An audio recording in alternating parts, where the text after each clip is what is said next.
Do you want to experience more joy in your day-to-day life? How can you experience that joy? Well, for one thing, it's not something that you can construct. We can't make ourselves joyful. It's something that spontaneously arises. So maybe just reflecting for a moment on what it is that veils that joy from you.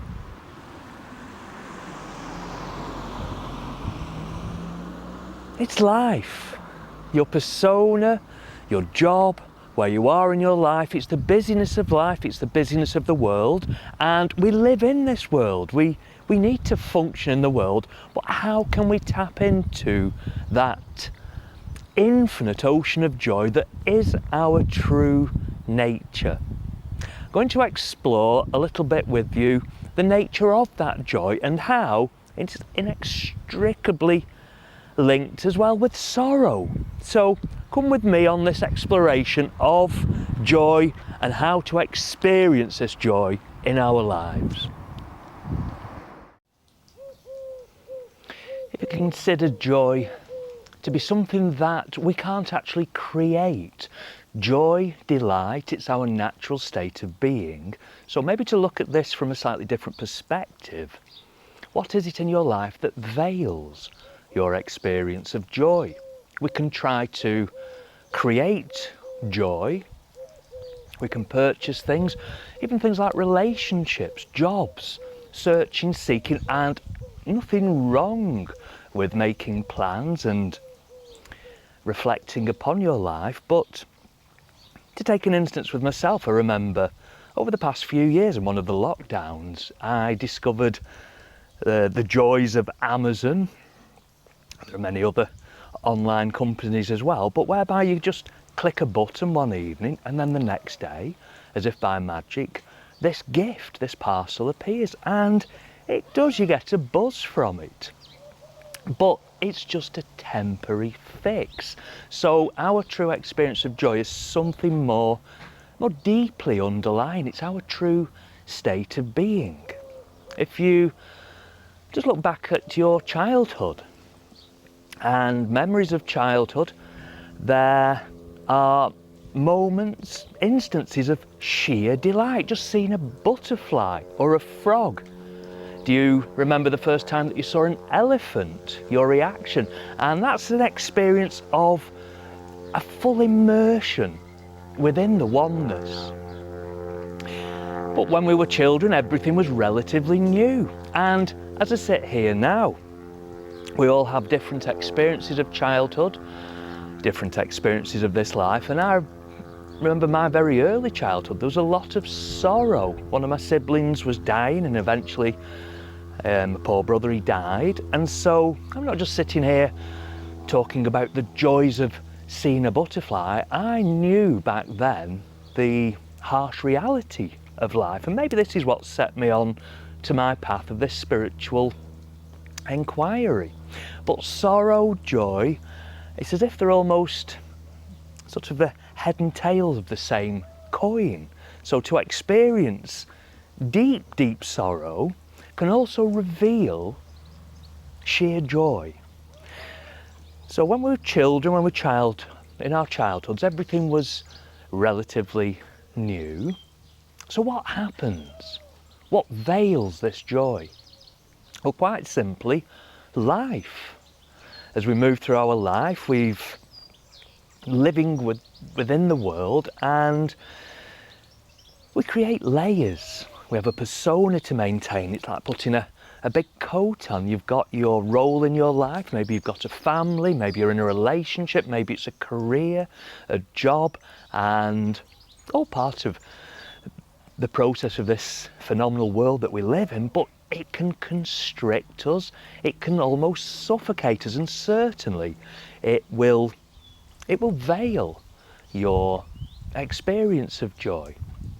So what can we do? I've got an interesting passage that I can read to you that it reflects a little bit on that duality between sorrow and joy.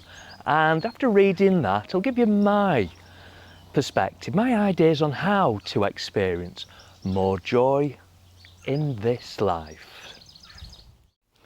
So in a way, to experience the joy in your life is also to accept the sorrow that we experience as we move through this life. So there's an interesting passage from The Prophet by Khalil Gibran. It's a book that I turn to from now and then. And so just to share this with you. Then a woman said, "Speak to us of joy and sorrow." And he answered, "Your joy is your sorrow unmasked, and the self-same well from which your laughter rises was oftentimes filled with your tears. And how else can it be? The deeper that sorrow carves into your being, the more joy you can then contain.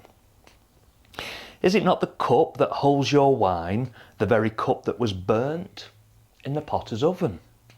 And is it not the lute that soothes your spirit, the very wood that was hollowed with knives? When you are joyous, look deep into your heart, and you shall find it is only that which has given you sorrow that is giving you joy. When you are sorrowful, look again into your heart, and you shall see that in truth you are weeping for that which has been your delight. Some of you say, joy is greater than sorrow, and others say, nay, sorrow is the greater. But I say unto you, they are inseparable. Together they come, and when one sits alone with you at your board, remember that the other is asleep upon your bed. Verily, you are suspended like scales between your sorrow and your joy. Only when you are empty are you at a standstill and balanced. When the treasure keeper lifts you to weigh his gold and his silver, needs must your joy or your sorrow rise and fall. So joy, sorrow, in a way interchangeable, but how do we experience more joy in this life? Well, life is not a lesson, life is an experience, and joy is not something that we should strive for, to search, to grasp for, because it will always and sometimes unexpectedly, spontaneously arise. But we need to be present. It helps to be open to the experience of this life. So try explore doing something new, a new hobby, or explore a change in the direction of your life. Just as when we were children, everything was new and it seemed joy was more readily available to us. Give yourself the gift of time, and that's time to experience the subtler moments of joy in your day. They can be the smallest thing. It could be the sip of your morning tea. It could be the glance, the exchange of a glance from a lover. These are the little moments that make up our lives. So as you move through your day, as you move through this life, accepting that life does contain suffering, it is filled with sorrow, but like those scales, there is always the joy, always the delight. So if you've liked this video, please like it, share it, subscribe if you want to. Buy me a coffee if you want to support me with this channel. I would love to have more time to share these moments with you. I thank you.